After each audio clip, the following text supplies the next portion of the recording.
यंदाच्या टी20 world cup मध्ये विजेतेपद मिळवण्यासाठी आतुर होतो. आम्ही ती रेषा पार केली असं रोहित शर्मानं म्हटलंय. तर आता नव्या पिढीनं जबाबदारी स्वीकारण्याची ही वेळ आली आहे. हा माझा शेवटचा टी20 वर्ल्ड कप होता असं विराट कोहली सुद्धा म्हणाला.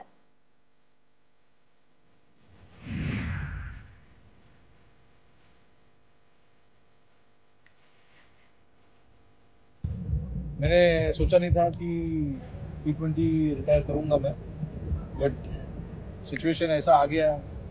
I thought it is the perfect situation for me, and nothing better than winning the cup and saying goodbye. I'm sure सारे इंडियन, सारे देशवासी जितने भी हैं यही चाहते थे कि हम कप जीते कैसे भी करके, तो ये हो गया है. मैं बहुत खुश हूँ. दरम्यान विराट कोहली आणि रोहित शर्माच्या कामगिरीवर नजर टाकूयात. त्यांनी आतापर्यंत किती सामने खेळले, काय त्यांची आतापर्यंतची कामगिरी आहे, सविस्तर पाहूया.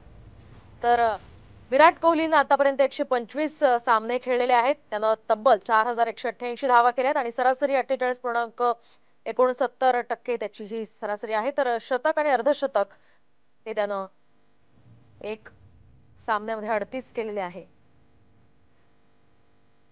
तर रोहित शर्मानं 159 सामने खेळलेले आहेत. त्यामध्ये त्यानं 4231 धावा केल्यात. शिवाय सरासरी त्याची जी आहे ती 32.8 इतकी आहे. तर शतक 5 केलेले आहेत आणि अर्धशतक 32 केले.